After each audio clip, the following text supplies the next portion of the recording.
صرف یو ټکي درته وایم دا چې د دیوبند له دا دومره لوی مقام الله ولې ورکړ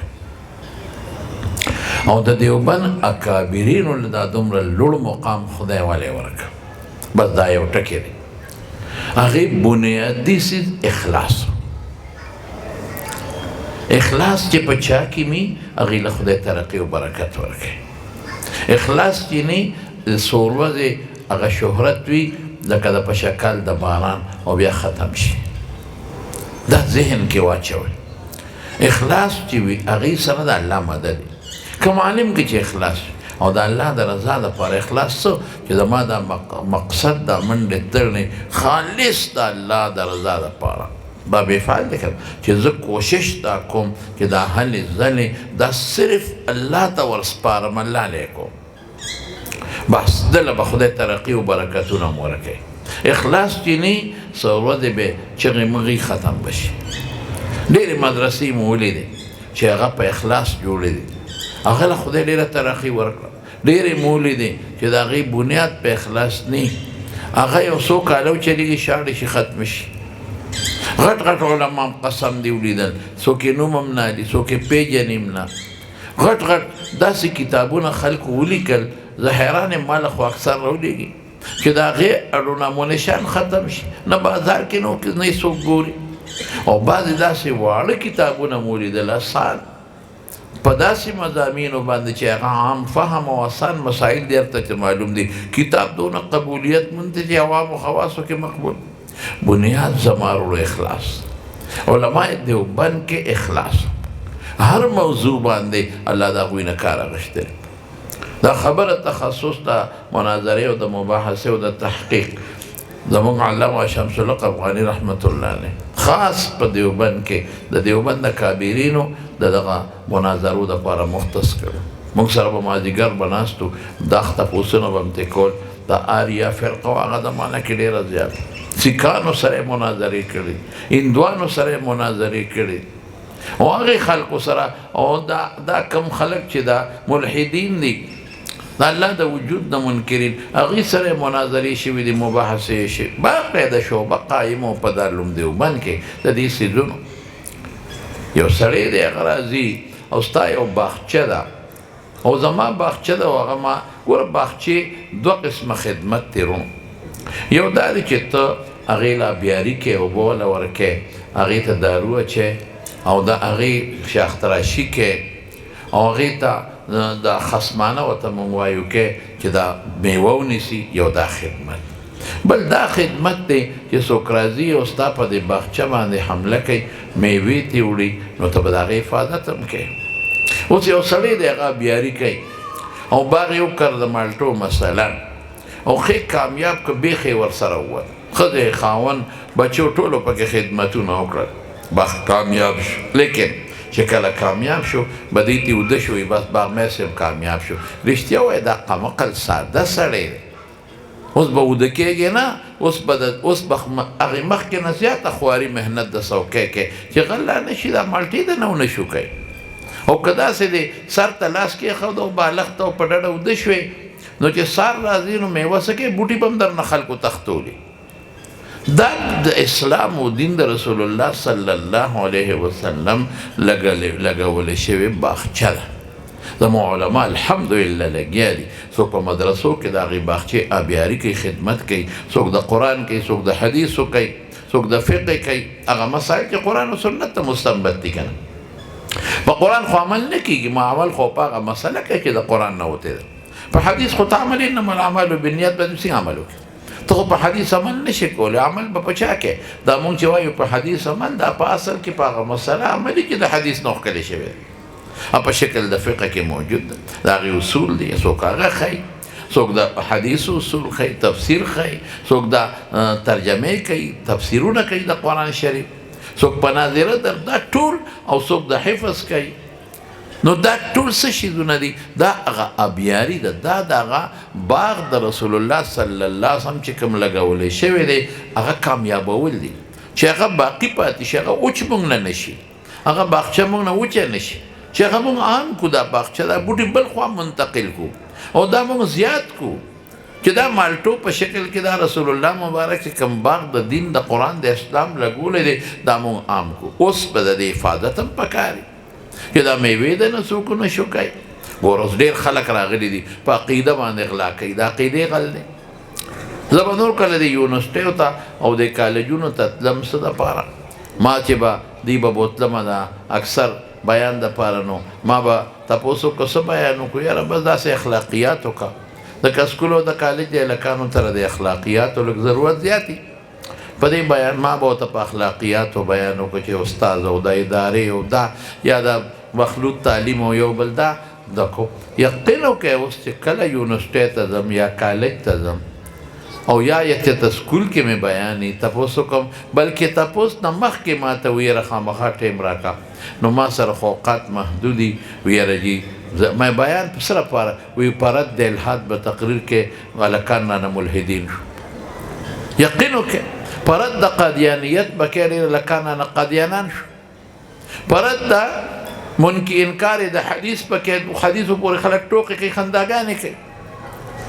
اوس موضوع لاړه، اخلاقیات په وروستو سره ګورو. اوس په دې بیان وکړه په دغه سوشل میډیا چې کوم طوفان نن را روان دی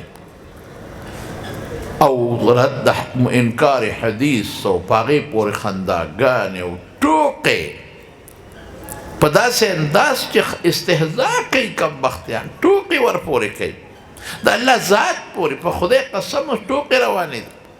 زه نشم ویلی درته نن هم ماته چا یو دغه راولېږه په دې وټساپ باندې وګوره وي او چې یاره نشم ویلی نقل کفر نه باشد، خو وینا ضرورت یې نه لرم. وی د دې یو مختصره غوندې جواب را لره. نو په دې لیکلو کې ما ته ګرانې په خوله مې ورته بیا څه جوابونه ولیکل. نو دا ډېر د قسم په خدای خلک دومره ډاډه شوي دي او دا هغه خلک دي چې دې باطن کې دننه ګن پروت و. دا اوس ګمراه نه شو، دا د دې په باطن کې دننه یو ګن پروت و. دې سره هغه ګن اوچت شو او میدان ته راووت. سوشل میډیا په ذریعه میدان ته راووت چې څوک دغه خبرې کوي. دا خو د معتزلو خبرې پخوا تېر شوي دي، د ملحدین هم تېر شوي. دا زړې خبرې نوې نه دي. د انکار حدیث دا خبرې هم زړې دي، دا نوې نه دي. او دا د عذاب قبر نه انکار وغیره دا ټول ختمې شوي دي. په دې علماو کتابونه لیکلي، دا ټول زړې خبرې. او دا د الحاد د رد تسلسل د رد خو ملا حسن به مونږ پخوا طالبانو ته اوس منطق پرېښود. د بطلان د تسلسل دغه دلایل ثلاثه دا خو دا علماو دا ټولې خبرې مونږه دا شوي دي، دا زړې خبرې دي. اوس دا ګن راووت او دا فتنې راووتې. څه به کوو اوس؟ پرېږدو داسې؟ دا باغچه د رسول الله مبارک دغسې پرېږدو؟ مونږ به لګیا وو او مونږ به وایو چې دا سیرابه وو او خلک به راځي، څوک به په عقیده ډزې کوي. دا ټول عقایدو سره خالق د عقل الله او د دې شریعت واضح څوک دی الله. نو څنګه به پکې تقابل او تناقض راشي؟ خو بعضې څیز ته زموږ قلب رسي نه. الله تعالی زما رونو دوه څیزونه پیدا کړي. یو هغه څیز چې زما د عقل لاندې راځي، بل هغه چې زما د عقل نه بالاتر دي. حکمت پکې څه دی؟ دا چې ستا اعتماد په عقل دی او که په الله او په رسول دی. زه یم که زما د عقل لاندې راټول هر څه راتلل، بیا خو به زما اعتماد ټول په عقل او په الله او په رسول خو به نه، بل عقولو کې تفاوت دی. یو به مني بل نه بدل یو جنجال به. نو زما رونو دا مې دې پورې ته وایي چې دا څیزونه انتهایي ضروري دي نن سبا. زه مفتي صاحب ته دا خبره کومه، الله یې د په عمر کې برکت پیدا کړي. دته دا خبره زه بار بار کوم چې تا هغه کار کوي چې موږ نشو کولی. موږ لګیا یو بخورې کوو د دغه دین خپل حتی الوسع طالب شم. زه خو یو طالب شکل لرم. دې ملګري زما دونه صفتونه وکړل چې مې خدای پاک اسمان ته دې ورسولو، مستو مې راکوزۍ څه وکړم. هغه یو لطیفه مې ذهن ته راغلی، یو سړی ونه کې ناستو، ونه یې پرې کوله، نو هغه سندرې وې. خلک سندرې وایي که یا قربان پخوا به وې. نو لاره باندې یو سړی روان و، داسې پوره روغ نو. نو هغه وی ګنې دا بره ختلې کوزېدی نه شي، چغې جوړ وی. وی هلکه وایي څه چغې وی؟ خو چې چا خېجولی هغه به دې راکوزوي که نه. نو مطلب دا دی چې اوس حضرت زه دونه اسمان ته وخېجولم، مونږ یو ادنا طالب علمان یو. او دا ډېر ګران کار دی. حاصل زما د خبرې زمارونو دا دی چې مونږ خو لګیا یو دغه خپل ټول علما شکر کوي، څوک د تفسیر خدمت کوي، څوک د قرآن خدمت کوي، پس دا ناظرې کوي، څوک بل کوي بل لګیا یي. هر عالم نه خدای کار دی، شکر الحمدلله. زموږ علماو کې اخلاص چې ځکه دین په ترقۍ روان دی. مایوسي به بالکل نه کوو، هېڅ قسمه مایوس، زه خو مایوسي نه کوم. ما ته مخکې ورځو کې یو سړی وایي راغی داسې په شیخ صاحب قیامت راغی او قیامت. مې خوار شیخ غلی کښېنه، موږ له دې سینه کې درزار شروع کړو. مې که قیامت د سړي نوم دی او دغه د توره ورسره ده په موږ راغلی وه. قیامت به خامخا راځي، نه ساعت شب خامخا څوک پکې شک کوي کافر. نه که نه نښې مې څه نښې وایي دا ظلمونه. مې غلی کښېنه، ظلمونه ولې حضرت عثمان صاحب سره چې کوم ظلم شوی و هغې نه زیات دی. تاریخ وګوره چې د ځمکې شلېدې او اسمان شلېدې د حضرت عثمان رضی الله عنه په شهادت نه شلېدلې به هغې نه زیات ظلم دی. ترخې د دریاب اوبې څکلي، خپلې چې کوم کوی غشتې د مسلمان دپاره هم پې بند کړی دی. مسجد نبوي جوړ کړی دی په خپله، د په خپله ذاتي پیسو، هلته پې مونځ بند کړی دی، قرآن د پاسه شهید کړی. دې نه زیات ظلم دی. خمیده ورپسې ده د رسول الله صلی الله علیه وسلم حضرت حسین کومې شونډې چې حضور پاک ښکل کړي، په حضور پاک په شا به سورېده او صادر کې دننه سینې پورې جوخته او سید شباب اهل الجنه لقب یې ورکړی. هغې د 72 او 73 خاندان نبوت د ګلانو سره سرقلم کړل، شهیدان یې کړل. دا زیات ظلم دی. دا وړې نښې مخکې هم وې، اوس هم دی. او انشقاق القمر غوندې غټه معجزه هم تېره شوې ده مخکې، دا به راځي او قیامت لا ډېر لرې دی، ډېر لرې دی. ګوره ولې دا دومره عالمان مخکې وو چې څومره دي، دومره مدرسې مخکې وي. شکر الحمدلله. خلکو کې پوره اخلاص دی الحمدلله، عوامو کې هم اخلاص دی او مونږ کې هم اخلاص دی. د اخلاص ته به خدای نه ګوري، دا یو اخلاص به خدای قبلوي. په خدای قسم دا بچي چې راستي دي، دا بچي څونه کلونه وشوره دوی چې د علم پسې روتې دي. ګوره 8 کاله مدرسو کې تشه لوګان خوړلي، 8 سال مدارس، او بیا د هغې نه پس تخصصات دي او څه دي دوی به 2 کاله کې د مور و پلار لپاره څونه پیسې ګټلې. دا خو د مور و پلار اخلاص دی که نه؟ نو دې اخلاص ته به الله نه ګوري. قسم دی ما نه خبرې اوږدې شوم، غاښ مې هم خوږېږي او دا شاته علما به ما ته غاښونه چیچي چې خبرې دې لږې غرض بیا موږ نه یې ټوله شپه ونیوه. زه راته بنیاد ویمه چې تاسو لږ خوشحاله شئ. ما ته یو زنانه ټېلیفون پروس کال، دا اوس نه دې نه مخکې زمونږ د دارالعلوم حقاني دستربندي وه. یو زنانه ژړل، په داسې ژړا کې ما ته ټېلیفون وکړ. ما یې اکثر د زنانه دغه تپوس کوي د مسلې، ما یې څه مسلې تپوس به کوي. نو ما ته ما یې خدای خورې که څه مسله دې وي راته ووایه، ته ژاړې زما وخت مه خرابوه. نه ګورې بند نه کړې. ما په ډېر لوی تکلیف ستا دا نمبر پیدا کړ او زه کونډه یم او ما ماشومان یتیمانان بچي دي، زما زه یو 2 ضروري ښه بند نه کړې. لکه مې لږ رحم راغی. مې ښه وایه خو دا ژړا بنده کړه. وایي څوک هم ژړا راځي. وایي زما زوی تا سره په کوړي کې فارغېږي چې دنه به مولا جوړ شوي که نه. دا مولا ټکې هغې وایي، عالم نه مولا. خلک د عالمانو ته مولایان مولا جوړ شوي که نه. ما ته یې خورې که خواري کړي، ته مولا څه ته وایې؟ خواري کړي خو مدرس و عالم به دې خدای جوړ کړي. که نه یې کړي فکر مه کوه، هره مولا نه خدای دا چې ناظرې خدمت کې دا هم زموږ د سر تاجونه دي. علم یوازې دا خو نه دی چې ته په مدرسه کې درسونه کوې. علم خو ناظره هم ښایي، امامتي کوه دا هم د علم خدمت دی. قرآن او سنت مطابق فقه مطابق خو به ته امامتي وکړې که صحیح طریقې سره خپل مونځ خو به وکړې که نه. زه ځان خو که کاروبار هم کې د شریعت مطابق خو به یې وکړه، زده خو رېدې که نه. نو علم عالم په دې نه مایوس کېږي چې ما زه مدرس نه شم. خو قابل سړی وي درس به ورته اړومېلو نه شي، څه چل وشو، نور د علم خدمت به وکړي. نو ما هغې له تسلي ورکوله. ما ته یې مولوي صاحب 6 اوه کاله که 8 کاله مخکې ما ستا بیان اورېدل. وایي زه کونډه یم، زما خاوند مړ دی، زما ماشومان یتیمانان ما ته پاتې دي، ماشومان، زما خپله کوټه نشته، پردی کوټه کې اوسېږم. هېڅ د خدای اسره مې بس یو د الله ذات دی، بل نشته. هم پټې ماشومانو تا تقریر وکړي چې یو بچی علم له ورکړي. زه اکثر دا ترغیب ورکوم. وایي ما دا مشر بچی هغه وخت فیصله وکړه چې دې به د خیر یې مولا کړم.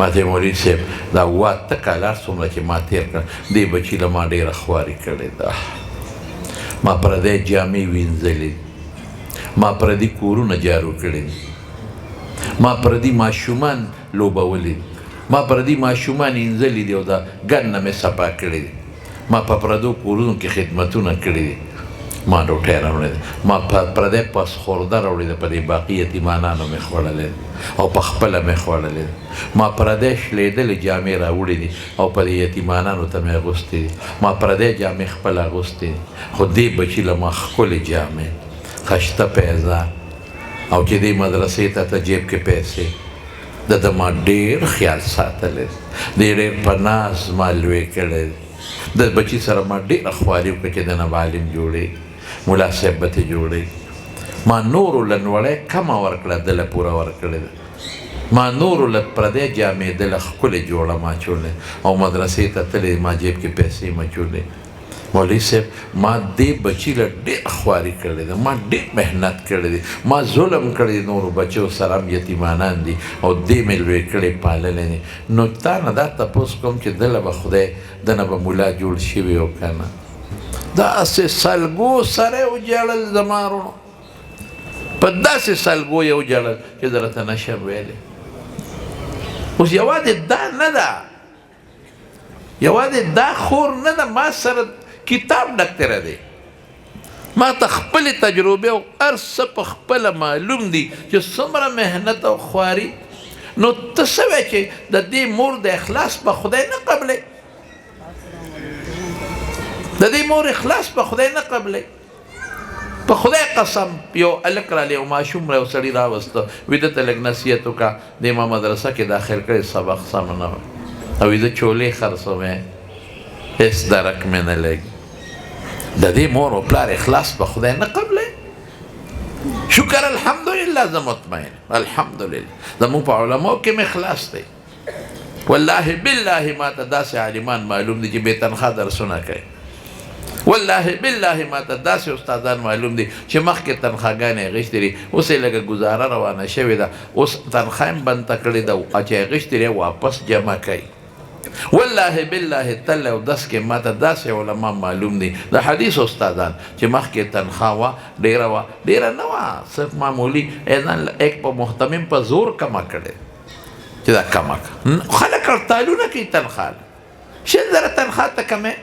15,000 تنخوا ته کمې چې دا هم راله کمه که د اخلاص نه څه شی دی نو طالبانو کې شکر د اخلاص دی په علماو کې اخلاص دی په تاسو کې اخلاص دی نو خدای به دې اخلاص ته نه ګوري نو شکر خود مطمئن اوسئ دین په ترقۍ روان دی الحمدلله خو دا دوه ډلې به ضرور وي یو هغه چې هغه د دې باغ آبیاري وکړي او دا باغ په ترقۍ کې بل هغه چې د دې باغ حفاظت وکړي ګورئ که حفاظت نه کوې نن دې په سوشل میډیا دا ټول دله تباه کوي خو دا طایفه به وي انشاءالله العزیز دا به تر قیامته پورې دا طایفه به وي که څوک د عقیدې په لاره اعتراض کوي څوک په بله کوي بله کوي بله کوي نو الله پاک داسې علما لکه د حضرت مفتی اقدس صاحب محترم په شکل کې پیدا کړي دي دا به لګي دا به دا رجال تیاری که خیر انشاءالله دی به دفاع کوي ونه کې خو دا باغچه د نه غونډه وړي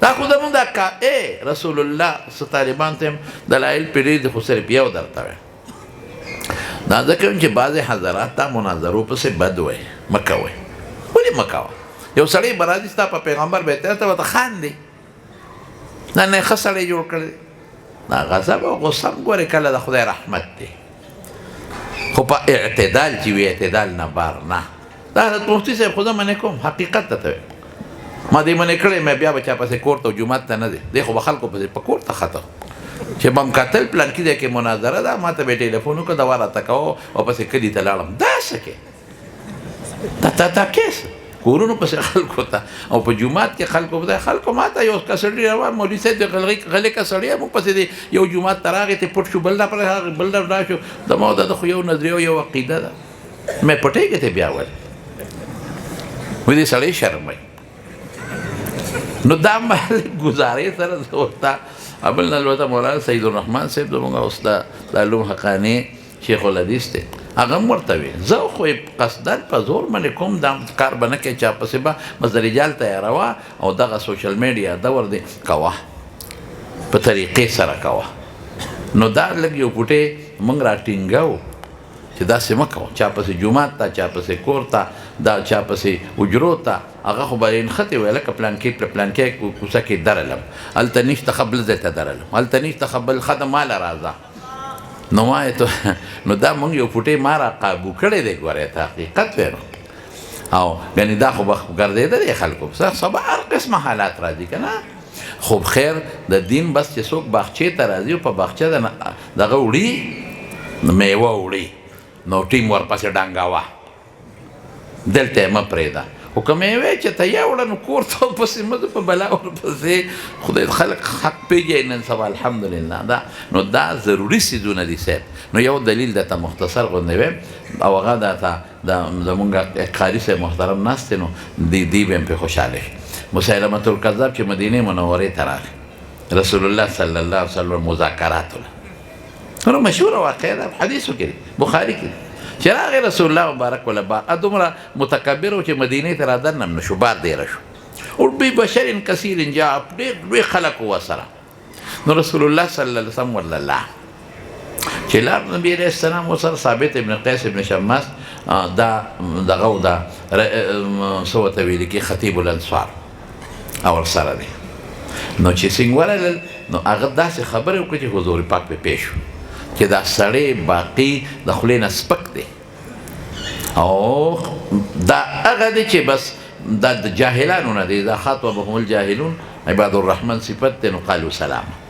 نو رسول الله هغه بادشاهي غوښته سپېره بچي څه نورې خبرې هم وې نبي علیه السلام سره یې وړه غوندې چوکه وایي وایي ته خو لا نیمه بادشاهي غواړې یا زما نه پس غواړې دا چوکه مې لاس کې نه د کجورې لخته د 2 پیسو هم نه راولله که دا غواړې چې دا هم در نه کړم دا ورکېږه خواش نو بیا ترې را روان شو وی هذا ثابت یجیبک عني وی دا ثابت مې راته پرېښود دی به زما را طرف نه تاله جواب درکوي که څه ته اعتراض کې زما په نبوت باندې یا په ختم نبوت باندې څه اعتراض کې نو هذا ثابت دا ثابت موجود یجیبک عني څه شی شو مباحثه نه شوه د یو معترض د اعتراض جواب څه شی شو هلکه بحث ته شو چې هغه ته اعتراض وکړي ته جواب ورکړې نو به بیا اعتراض کوي نو بیا به جواب ورکړي نو به بیا اعتراض کوي نو ته بیا جواب ورکړي هذا هو المباحث او هذا هو المناظره دې کې څه خبره دا خو ثابت دي دا لوم دیوبند علماو اکابرو دا څیزونه کړي دي د دې باغچې تحفظ به کې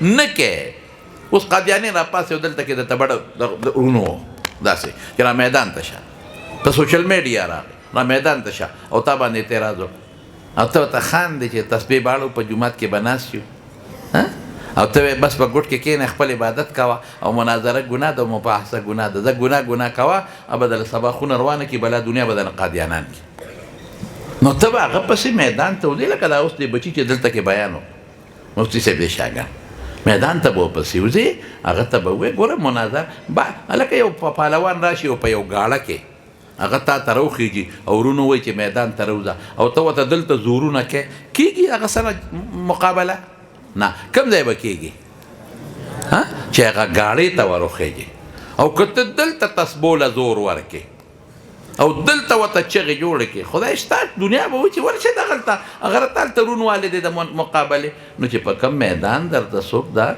الله او د رسول خلاف د قرآن خلاف د حدیث خلاف د الله د صفاتو خلاف کم ځای کې درته رون وایي هغه میدان ته به ورته وځې نو په هغې به بحث کې خیر بهر کې خلاصه دا ده وان هغه موضوع پله یېره شو علماء دیوبند د یو انار د بوټي لاندې شروع کړی و یو انار د بوټي 2 هلکان دي 2 کسان دي یو شاګرد دا اخلاص و د مولانا قاسم نانوتوي رحمت الله علیه الله څومره برکت پکې واچو ورشه نن د دارالعلوم دیوبند چینی کم ځای ته ورسېد کم ځای ته علماء دیوبند ورسېدل کم میدان کې هغوی خدمتونه کړه بس بچی زما یو خبره ته کوم دا چې څومره دوست بچي دلته فارغ شو متخصصین شو دې ټولو ته زما دا یو دغه دی نصیحت دی چې مقصد دا مه کوئ چې زه په باطل حاوي شم او ما ته خلک غټ مناظر وایي مقصد دا مه کوئ چې زه په باطل حاوي شم او خلک وایي میدان یې وګټه. مقصد دا مه ګرځوئ چې ما ته خلک لوی موله وایي، ما ته غټ مناظر خلک وایي، ما ته خلک وایي چې میدان یې وګټه. دا به نه کوئ. مقصد د الله رضا وکړئ بس، چې زه صرف د الله د دین دفاع کوم. یا کله به اقدام هم کې، کله به دفاع کې، دواړه ثابت دي په شریعت کې. زه الله د دین د دفاع کوم، د الله د باغچې حفاظت کوم چې زما د رب خوشحاله. ته ګوره چې تا سره الله مدد کوي او که نه کوي. الله دا زړه ته خو الله القا کوي که نه. ملهم دلته ناست دی، فرشته ورته الهام کوي. ان للملك لمة بقلب ابن آدم وللشیطان لمة بقلب ابن آدم. نو دا هر څه خو الله زړه ته راچی کنه، نو الله به بچی مدد کوي.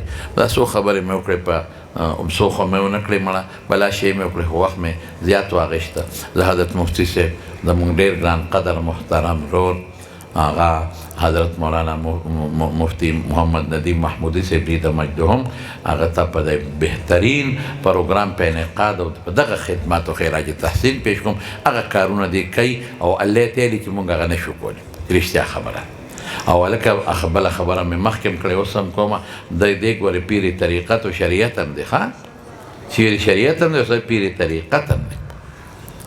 دا په قادریه مبارکه کې د سره باقاعده خلافت دی. نو دې درته زه وایم چې دغه سلسله هم ورسره جاري وساته، چې صحیح طریقې باندې د تصوف خدمت زموږ کابرو کړی. هغه د تصوف خدمت هم کوه ورسره تاسو مجبوروئ ورته کښېنئ، وایي موږ ته وظایف راکوه.